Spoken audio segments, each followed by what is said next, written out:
من الشيطان الرجيم. بسم الله الرحمن الرحيم. يا أيها الذين آمنوا استعينوا بالصبر والصلاة إن الله مع الصابرين. ولا تقولوا لمن يقتل في سبيل الله أموات بل أحياء ولكن لا تشعرون. ولنبلونكم بشيء من الخوف والجوع ونقص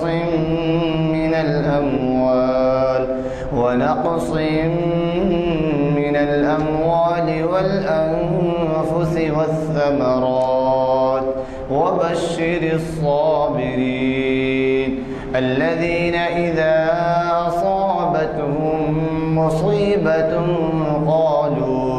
قالوا إنا لله وإنا إليه راجعون.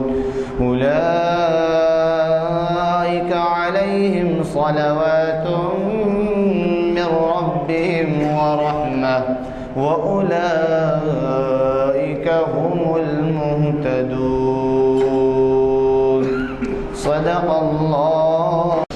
حضرات، جیسے کہ ابھی جماعت کے بعد اعلان کیا گیا، آج ہمارے درمیان ایک بہت بڑے عالم دین پروفیسر سید راشد نسیم ندوی صاحب تشریف فرما ہیں. وہاں بھی میں نے اعلان کیا تھا کہ وہ پریزیڈنٹ کے ایوارڈ یافتہ ہیں، اور ویسے افلو جو یونیورسٹی ہے، یونیورسٹی آف فارن لینگویجز میں، اس میں head of the Arabic department. تو آج کا عنوان جو ہے یہ شریعت انفارمیشن سروس کی 769ویں لیکچر نشست زیورات پر زکوٰۃ شرعی جائزات اس عنوان سے منعقد ہو رہی ہے.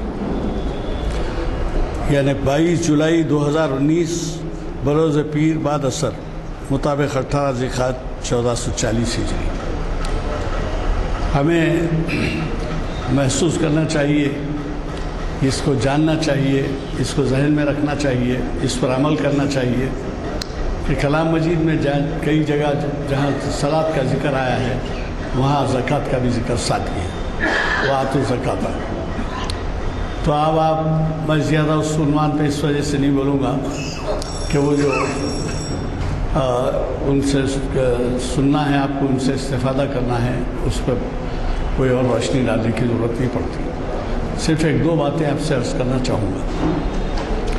ایک تو یہ ہے کہ یہ عنوان ہم اس لیے رکھے ہیں کہ آپ کو پتہ ہے کہ زیور جو خواتین کے پاس آتا ہے، زیور کے پاس مراد اس کو زیور مرد کا وہ سوال نہیں ہے، اور شاید بعض کلگوٹی پہن کے یا کچھ کر کے زیور وہ رکھتے ہوں گے سونا. تو عام طور پہ زیور کا معنی ملک خواتین کی.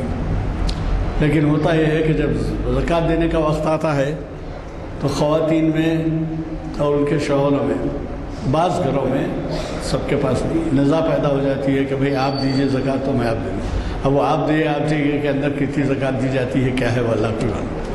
کیونکہ بعض وقت یہ بھی ہوتا ہے کہ آپ کو معلوم ہے کھیٹ کسے کہتے ہیں. کھیٹ کا معنی ہے سونے میں ملاوٹ کر کے کوئی زیور بنانا، تو وہ کھیٹ ہے. لیکن کھیٹ ہے لیکن اس میں سونا ہے. یہ نہیں ہے کہ کھیٹ کا بنا ہوا ہے تو اس کے اوپر زکوٰۃ نہیں ہے، ایسا کچھ نہیں ہے. اس میں جو ہونا ہے، مثلا 2 تولے سونے میں 1 تولہ چاندی ملائی گئی ہے تو زیور بنا، تو لیکن 2 تولے پہ تو آپ کو لازم ہے دینا. اور پھر دوسری بات یہ بھی ہے، یہ بہت ضروری ہے، آپ ذہن میں نشین کر لیجیے. ایک صاحب فیبرری میں یا خاتون فیبرری میں زیور خریدے، سمجھیے 10 تولے کا آپ کو کیا خریدے وہ جان لیجیے. فیبرری میں خریدے تو 1 سال کے بعد وہ لازم ہو جاتا ہے زکوٰۃ، آپ کو تو معلوم ہے. لیکن وہ کیا کرتے ہیں، اگر فیبرری میں رمضان فیبرری مارچ میں نہیں آئے اور دسمبر میں آئے، نومبر میں آئے، تو جب دینا ہے واجبی نہیں دے کے کیا کرتے ہیں وہ زیادہ ثواب ہوتا رمضان میں بول کے جب تک ٹھہرتے ہیں. لیکن آپ یہ بھی محسوس کیجئے کہ آپ کس کا پیسہ رکھ کے بیٹھے ہوئے ہیں.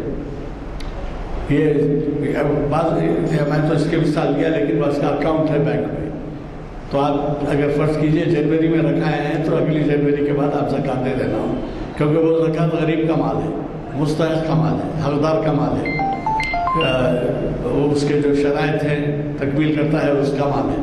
اور آپ کیا کر رہے ہیں, وہ پیسہ اپنے پاس رکھ کے بینک میں اس کا فائدہ اٹھا کے آپ جنوری میں دینے کے بجائے اگر نومبر دسمبر میں عید آ رہی تو نومبر دسمبر تک اس کو روک دے رہے ہیں.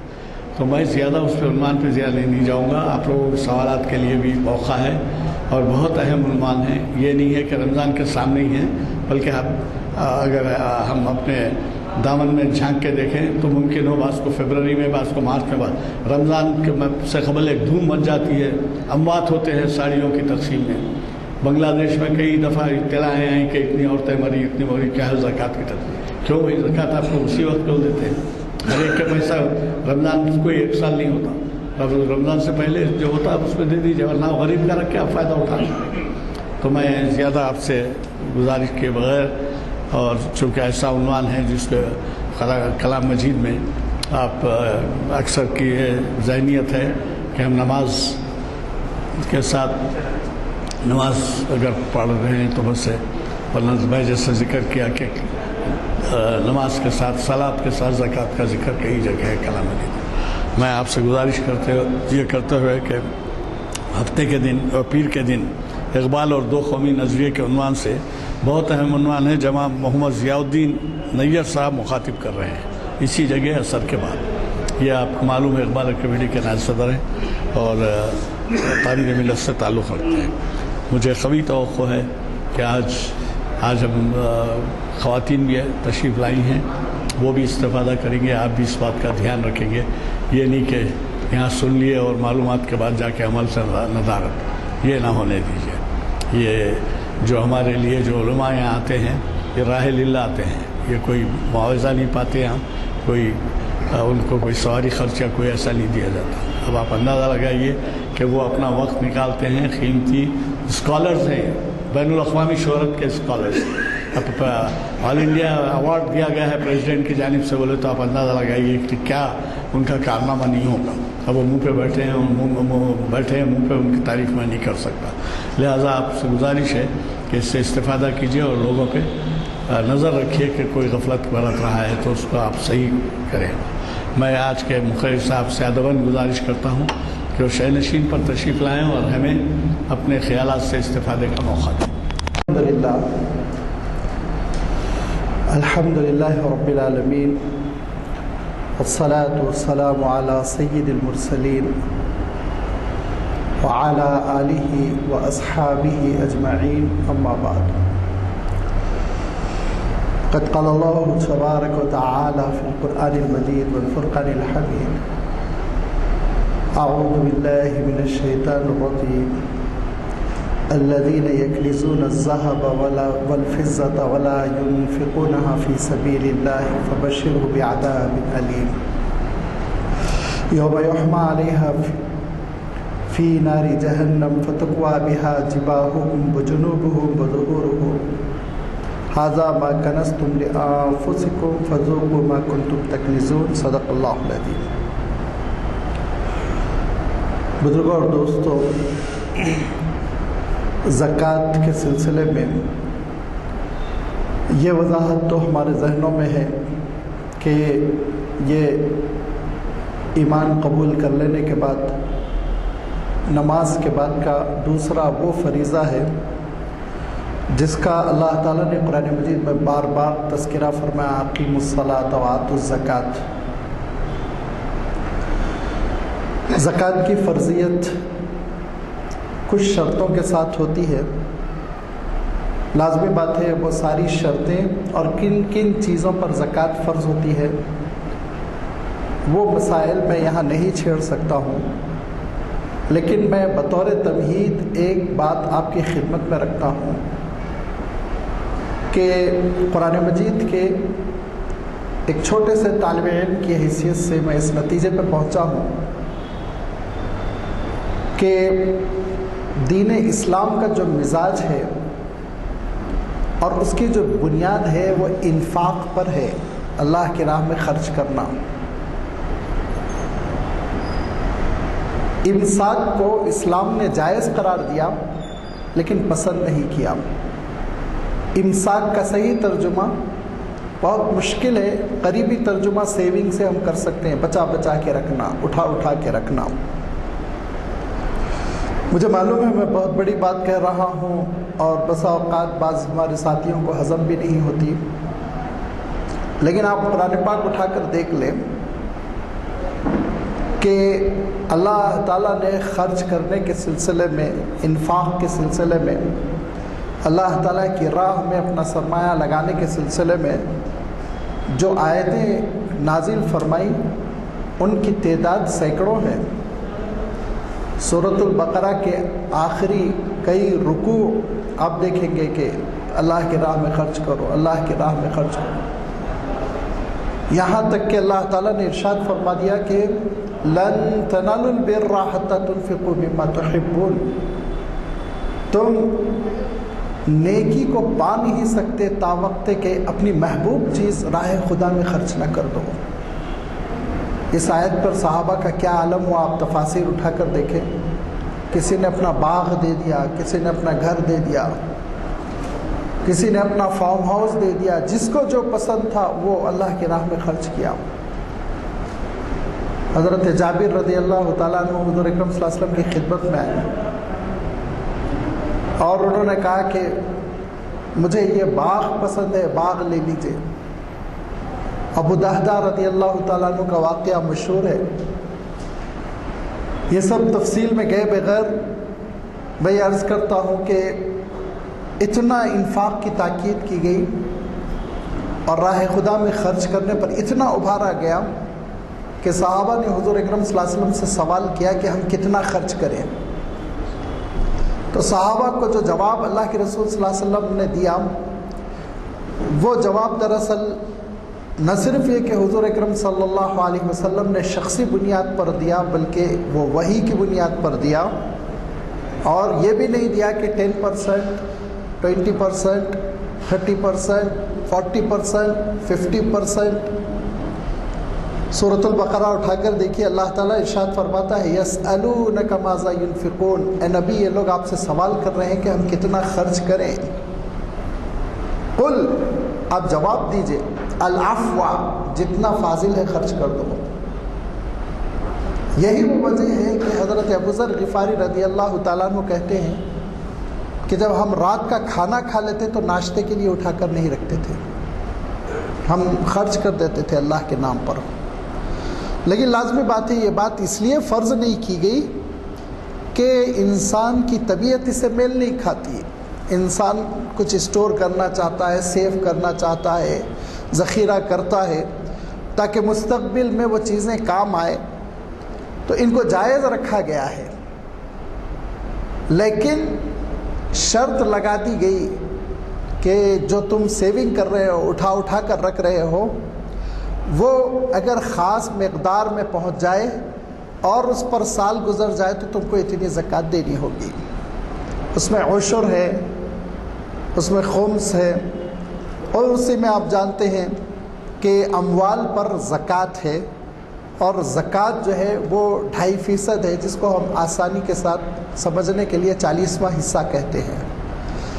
اللہ کے رسول صلی اللہ علیہ وسلم ارشاد فرماتے تھے جب تم 40 درہم سیو کر لو اور اس پر سال گزر جائے تو 1 درہم اللہ کی راہ میں خرچ کرنا، اور فرمایا جب یہ 200 ہو جائیں تو تم کو 5 درہم خرچ کرنے ہوں گے۔ اس زمانے میں سونے اور چاندی کے سکے چلتے تھے، دینار سرخ اور درہم جو ہے چاندی کا۔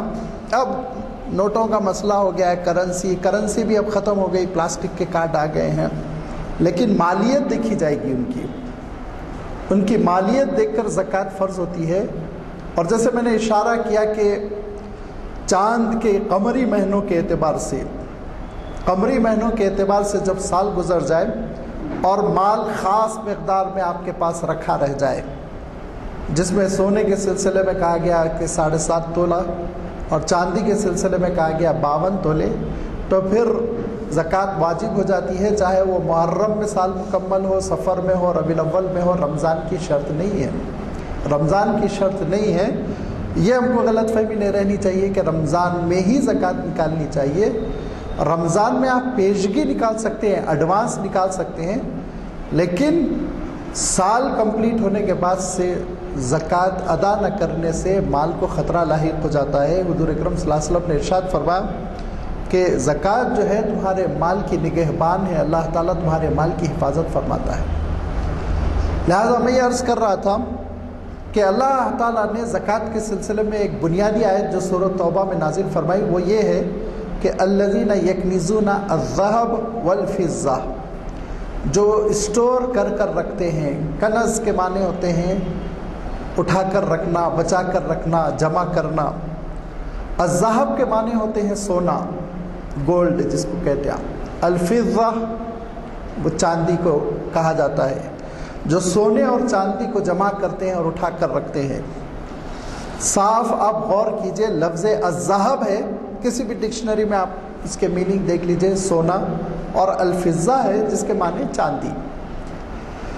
میں خاص طور پہ توجہ دلا رہا ہوں کیونکہ آگے اسی لفظ سے تھوڑا سا ہماری گفتگو مربوط ہو جائے گی۔ الذین یکنزون الذہب والفضہ ولا ينفقونها فی سبیل اللہ، اور اس پر پھر اللہ کی راہ میں خرچ کرتے ہوئے زکوٰۃ نہیں دیتے ہیں، تو اے نبی آپ ان کو خبر کر دیجئے ایک دردناک عذاب کی۔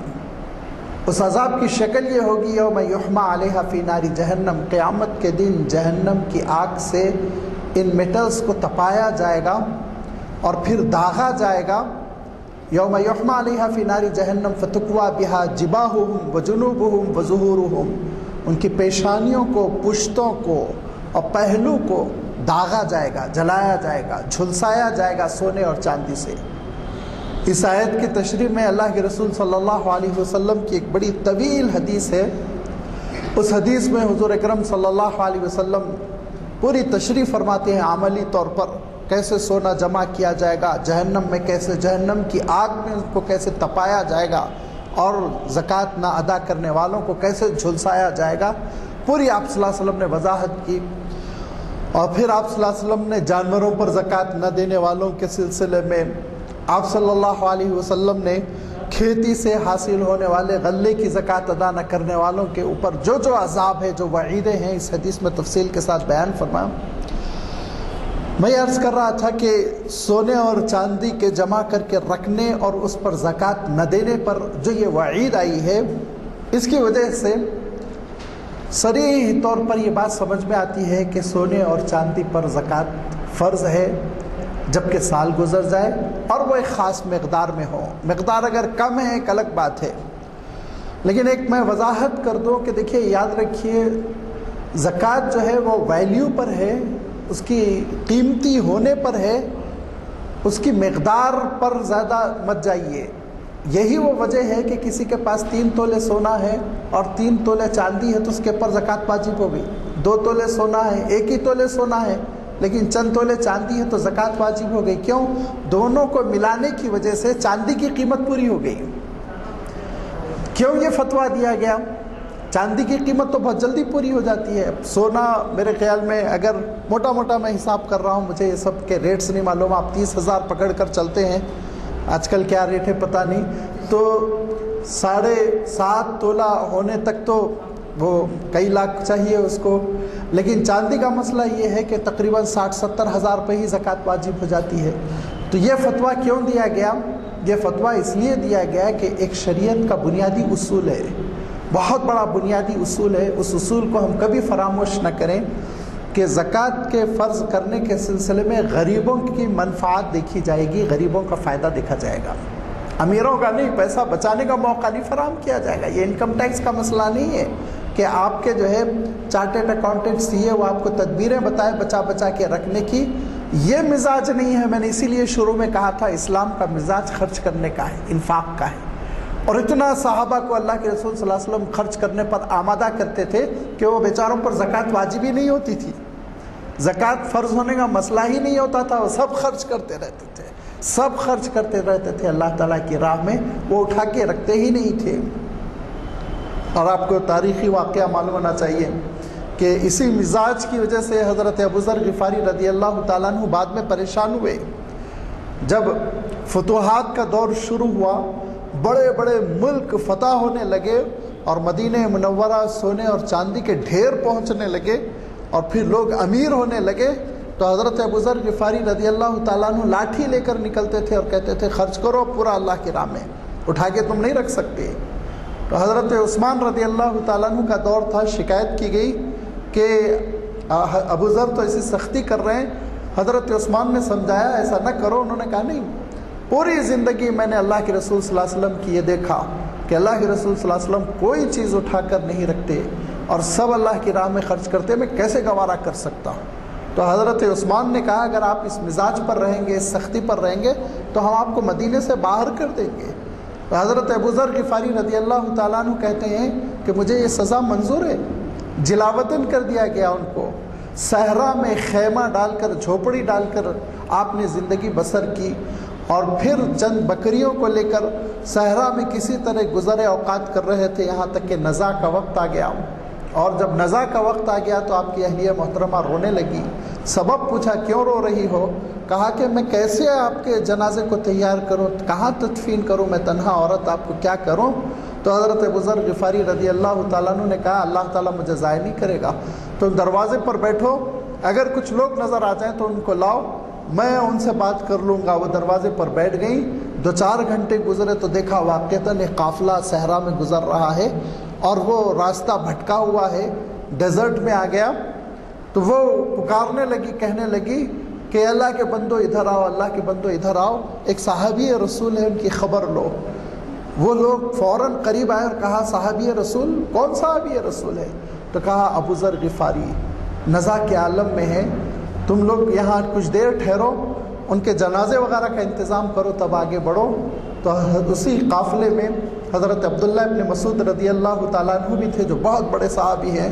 انہوں نے کہا کہ ابوذر، ہاں ابوذر، واقعی اللہ کے رسول نے فرمایا تھا یا اباذر انت تعیش وحیدا و تموت وحیدا، تم تنہا زندگی بسر کرو گے، تنہا تم کو موت آئے گی۔ آج اللہ کے رسول کی پیشن گوئی پوری ہو گئی، چلیے بی بی بتائیے، میں ملتا ہوں ان سے، ان کی خیریت لیتا ہوں۔ جھوپڑی میں داخل ہوئے، کہا کون؟ کہا عبداللہ۔ کہا کون سے عبداللہ؟ کہا مسعود کا بیٹا عبداللہ ابن مسعود۔ تو کہا اپنی اہلیہ سے کہ بی بی میں کہتا تھا نا اللہ تعالیٰ مجھے ضائع نہیں کرے گا، دیکھو یہ صحابہ کا عالم آ گیا، صحابہ کا فقیہ آ گیا۔ کہا بھائی تم ٹھہرنا، میری تدفین کا انتظام کر دینا، پھر روانہ ہونا، اور میرے کفن کا بھی انتظام کر دینا۔ تو حضرت عبداللہ ابن مسعود نے کہا کہ آپ مت گھبرائیے، میرے پاس چادریں ہیں، اس سے میں آپ کا کفن کا انتظام کر دوں گا۔ کہا آپ لیکن یہ بتاؤ چادریں آئی کہاں سے تمہارے پاس؟ کہا آپ اتنا کیوں گھبراتے ہیں، یہ چادریں میری ماں نے خود اپنے ہاتھوں سے بن کر مجھے دیا۔ تو کہا ہاں ایسی چادروں میں مجھے کفن دو۔ پھر وہ وہی صحرا میں وفات ہوئی۔ حضرت عبداللہ ابن مسعود اور قافلے نے غسل دیا، اسی صحرا میں نماز جنازہ ہوئی، اسی صحرا میں حضرت عبداللہ ابن مسعود رضی اللہ تعالیٰ عنہ نے امامت کی، نماز جنازہ کی، وہی تدفین ہو گئی۔ یہ صرف اور صرف اس لیے کہ حضرت ابوذر غفاری رضی اللہ تعالیٰ عنہ کا نقطہ نظر یہ بن گیا تھا کہ جمع کر مت رکھو، سونا چاندی اپنے گھروں میں اسٹور کر مت رکھو، یہ ایک ذہن بن گیا تھا۔ واقعہ یہ ہے کہ آج آپ دیکھیں گے کہ ہم سیونگ کے پیچھے بھاگتے ہیں۔ میں پھر وضاحت سے کہہ رہا ہوں، اسلام نے ناجائز نہیں کہا، پسند نہیں کیا۔ ہم سیونگ کے پیچھے بھاگتے ہیں، کیا ہوتا ہے ابھی لیٹسٹ، میں اپنی زندگی میں جو ہے ہر 5-6 سال کے بعد ایک واقعہ دیکھتا ہوں کہ لوگ سیونگ کرتے ہیں اور جمع کرتے ہیں اور ایک صاحب لے کے بھاگ جاتے ہیں۔ ابھی بنگلور سے مجھے فگر سمجھ میں نہیں آ رہا تھا کہ مسلمانوں کے پاس بھی اتنا سرمایہ ہے کہ 4000 کروڑ لے کے بھاگے وہ، ابھی تو ان کو دبئی سے لا کے گرفتار کر لیا گیا۔ یہ جو اسکینڈلس ہو رہے ہیں، کیوں؟ اتنا مزاج بن گیا ہے آج ہندوستان میں ہم رہتے ہوئے کہ جمع کرو جمع کرو جمع کرو، اور اللہ تعالیٰ کہہ رہا ہے خرچ کرو خرچ کرو خرچ کرو۔ حضور اکرم صلی اللہ علیہ وسلم فرماتے تھے، اللہ کے رسول صلی اللہ علیہ وسلم کا یہ صحیح فرمان ہے، حدیث کی ہر کتاب میں ملے گا کہ اللہ تعالیٰ ہر روز 2 فرشتوں کو بھیجتا ہے۔ ایک فرشتہ دعا کرتا ہے اللہم آتی منفقا خلفا، اے اللہ جو تیری راہ میں خرچ کر رہا ہے اس کو بدل عطا کر. اور دوسرا فرشتہ کہتا ہے اللہم آتی ممسکا تلفا، اے اللہ جو مال جمع کر رکھ رہا ہے اس کے مال کو تلف کر دے. یہ ہے اسلام کا مزاج کہ اللہ کی راہ میں خرچ کرو. اب جب تم جمع کرنا ہی چاہتے ہو، چونکہ اللہ تعالیٰ خود ارشاد فرماتا ہے کہ زُيِّنَ لِلنَّاسِ حُبُّ الشَّهَوَاتِ مِنَ النِّسَاءِ وَالْقَنَاطِرِ الْمُقَنطَرَةِ مِنَ الذَّهَبِ وَالْفِضَّةِ، ڈھیروں ڈھیر سونا، ڈھیروں ڈھیر چاندی، یہ انسان کے پاس رہے. انسان کی طبیعت ہے، مزاج ہے. اس کمزوری کو مد نظر رکھتے ہوئے اللہ تعالیٰ ارشاد فرماتا ہے اگر تم سونے اور چاندی کو جمع کر رہے ہو تو پھر تم کو زکوٰۃ تو دینا 2.5% سال گزرنے پر. منتھلی بھی نہیں ہے، سال گزرنے پر. حالانکہ ہماری حکومت 30% لیتی ہے لیکن ہم مجبور ہو کر دیتے ہیں، لیکن 2.5% پہ بھی ہم پر بلا آ جاتی ہے.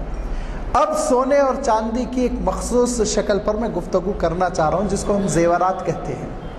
یہ میں گفتگو کیوں کرنا چاہ رہا ہوں؟ میں اس لیے کرنا چاہ رہا ہوں کہ مستقل لوگ یہ سوال کرتے ہیں کہ زیورات پہ تو زکوٰۃ نہیں ہے. ہم سعودیہ میں تھے، وہاں کے علماء کہتے ہیں زیورات پہ زکوٰۃ نہیں ہے. مصیبت کیا ہے، ہمارے پاس جو لوگ خلیج گئے، گلف گئے، تو وہ وہاں کی اچھائیاں تو نہیں لائے، کمزوریاں ضرور لے آئے. اچھائیاں جو تھی، نماز کی پابندی، اذان کے ساتھ ہی کار روک دینا، کھڑے ہو جانا، نماز پڑھنا، دکان بند کر دینا، نماز پڑھنا، یہ تو نہیں لائے. یہ تو وہی انڈین انداز ہے، نماز کو ٹالنا. وہ عربوں کا اسٹائل نہیں لایا، نماز کے لیے وقت کی پابندی کے ساتھ جیسے کھڑے ہو جاتے ہیں وہ. لیکن ہم نے وہ کمزوریاں لے لی جو کمزوریاں ہمارے دل کو لگتی ہے، مزاج کو لگتی ہے، اور ہمارے نوجوان کہنے لگے زیورات پہ تو زکوٰۃ نہیں ہے. ہم نے عرب علماء کو سنا. اس مسئلے کی میں پوری وضاحت کرنا چاہتا ہوں کہ ہاں اس میں کوئی شک نہیں، 2 اسکول آف تھاٹ ہے. اور امام شافعی رحمۃ اللہ علیہ وہ زیورات پر زکوٰۃ واجب نہیں کرتے ہیں، اور امام مالک رحمۃ اللہ علیہ بھی زیورات پر زکوٰۃ واجب نہیں کرتے.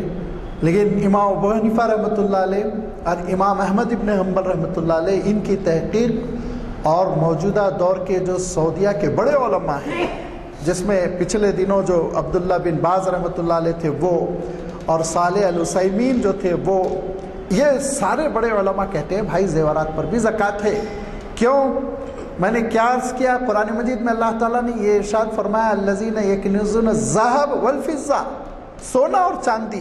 اللہ تعالیٰ یہ کہہ رہا ہے سونے کے اینٹ، سونے کے سکے، مطلقاً میٹل کا نام لیا گیا ہے. زیور کی شکل میں ہو، اینٹ کی شکل میں ہو، بسکٹ کی شکل میں ہو، جس شکل میں سونا آپ سیو کر رہے ہیں اور اس پر سال گزر رہا ہے تو زکوٰۃ واجب ہونی چاہیے. یہ تو قرآن مجید کا تقاضا ہے. یہ دلیل کہاں سے لائے کہ زیورات جو ہے وہ استعمال کی چیزیں، لہٰذا اس پر زکوٰۃ واجب نہیں ہونی چاہیے. اب آئیے، یہ تو قرآن مجید میں.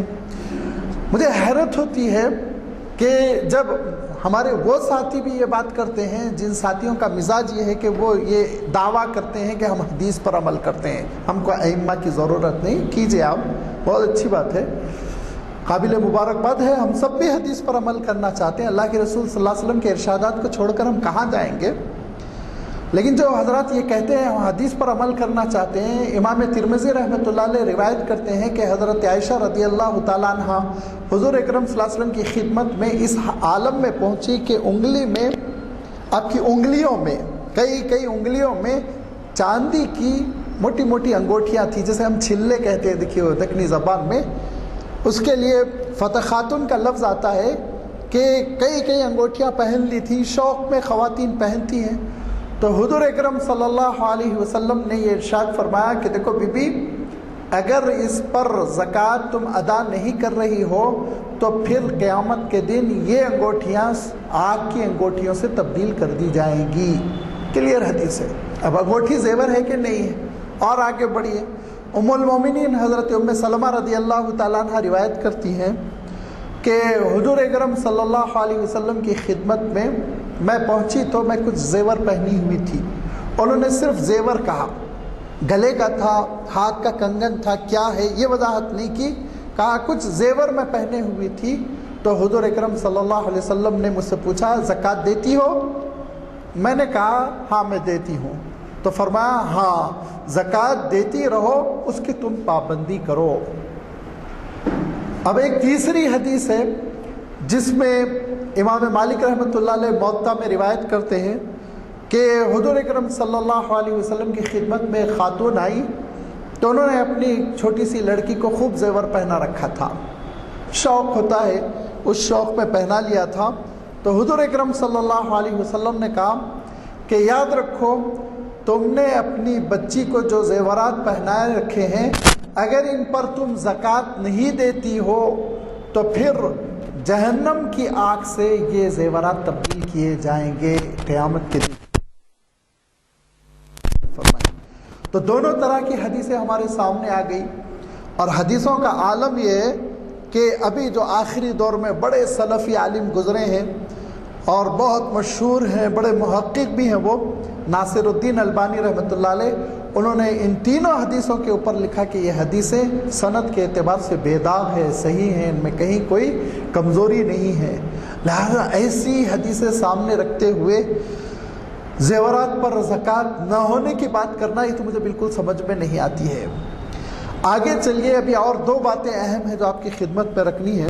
امام شافعی رحمۃ اللہ علیہ جو تفصیل کرتے ہیں وہ تفصیل ہماری نگاہوں سے اوجھل ہے۔ امام صاحب کہتے ہیں وہ زیور جو مباح ہو اور جس میں حرمت کا کوئی پہلو نہ ہو۔ کہا مباح اور حرمت کے پہلو سے امام صاحب آپ کیا مراد لیتے ہیں؟ فرمایا جیسے اگر اس زیور پر کوئی انسانی شکل بنی ہوئی تو وہ حرام ہے، اس پہ زکوٰۃ ہے۔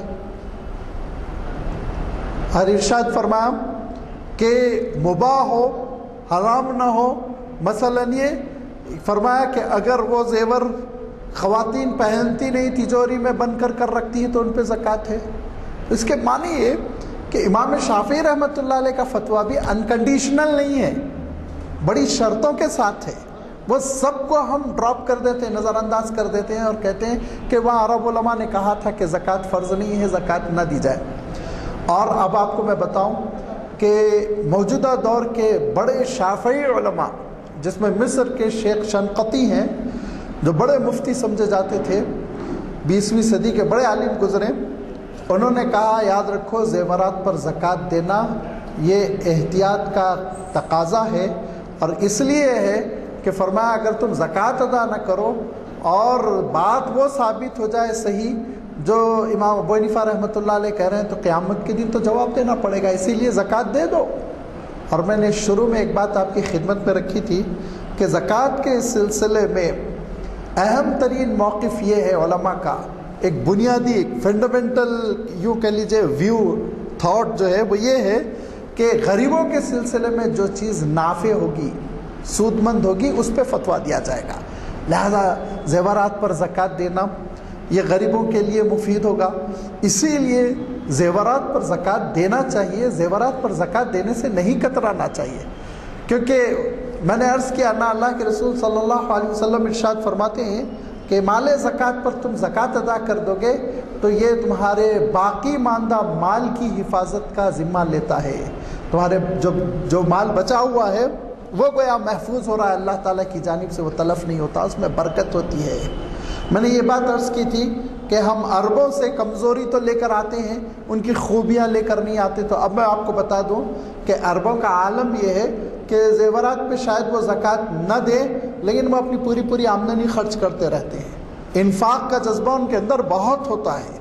لہذا آپ حیرت انگیز بات سنیں گے کہ عرب میں ایک خاص قسم کی کمپنی ہے جس کو البیک کہتے ہیں، جو چکن خاص انداز میں اس کو بھون کے بیچتے ہیں، بہت مشہور و معروف ہے، جو لوگ جا چکے ہیں وہ ہو سکتا کھا چکے ہوں گے، کم سے کم کھائے نہیں تو سن تو چکے ہوں گے۔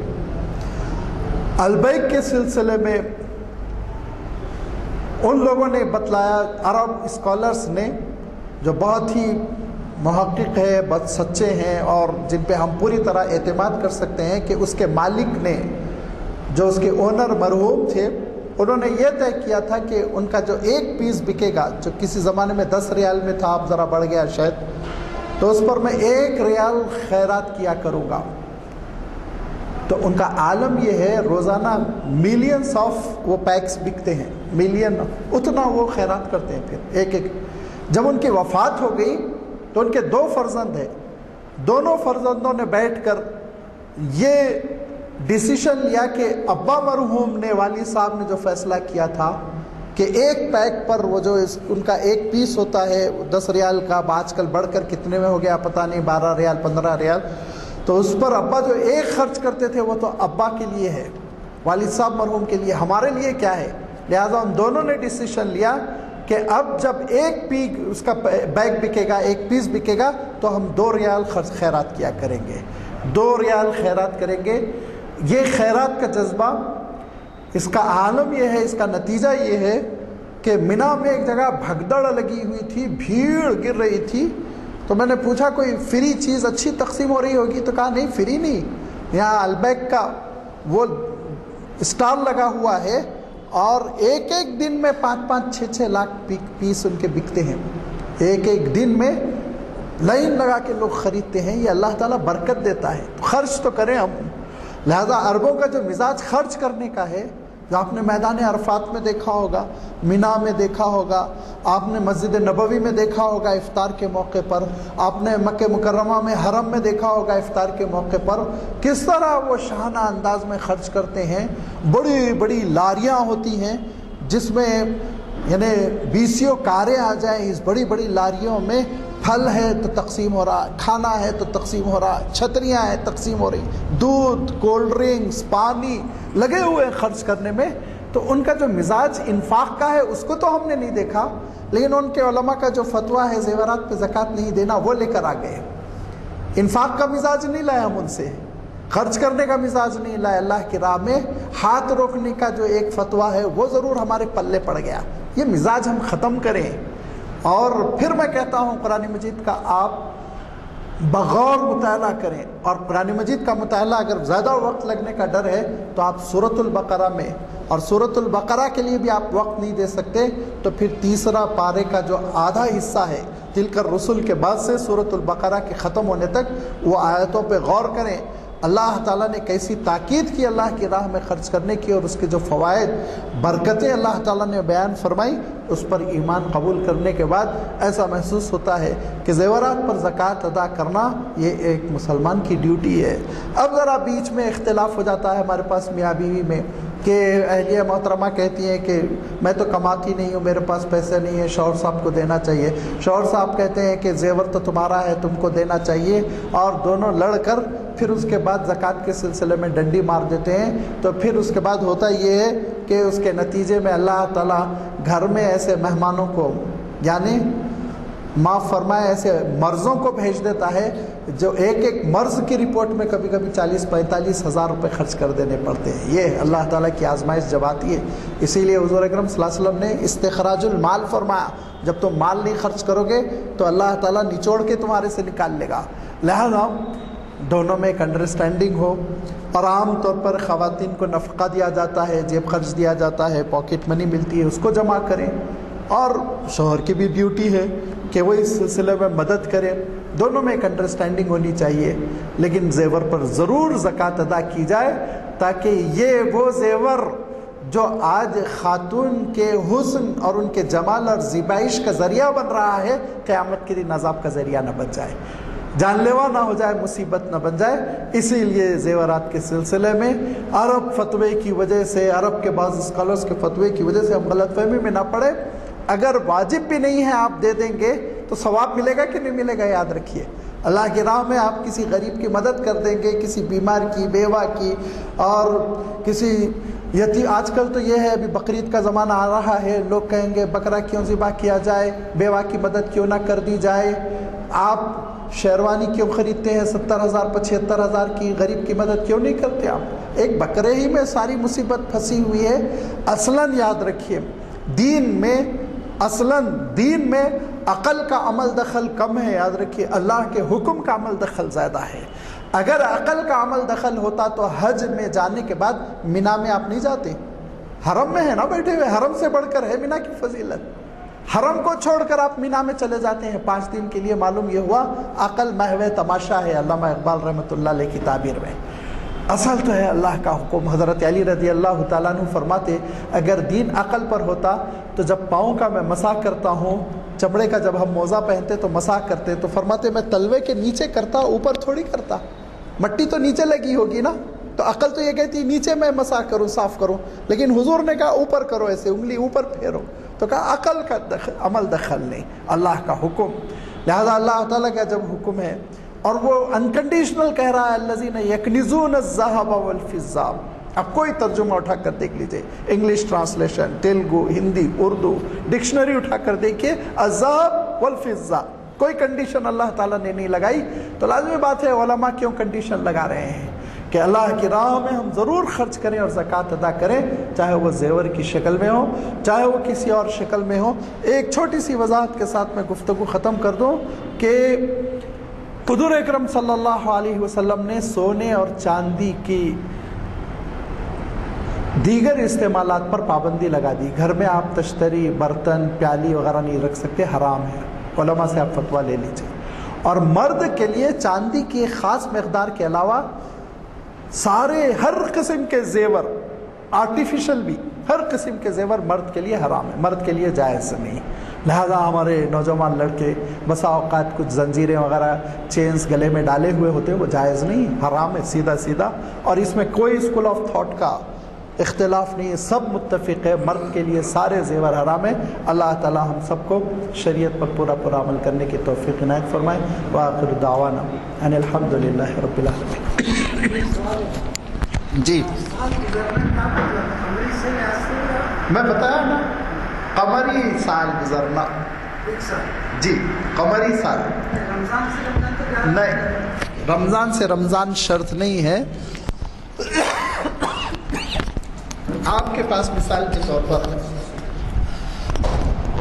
آج آپ کے پاس آج کی تاریخ, قمری جو تاریخ ہے, آج آپ کے پاس سونا, چاندی یا اس کی قیمت کی کیش پہنچ گئی اور یہ پورا سال رکھی رہی, تو پورا ایک سال جب قمری اعتبار سے مکمل ہو جائے گا.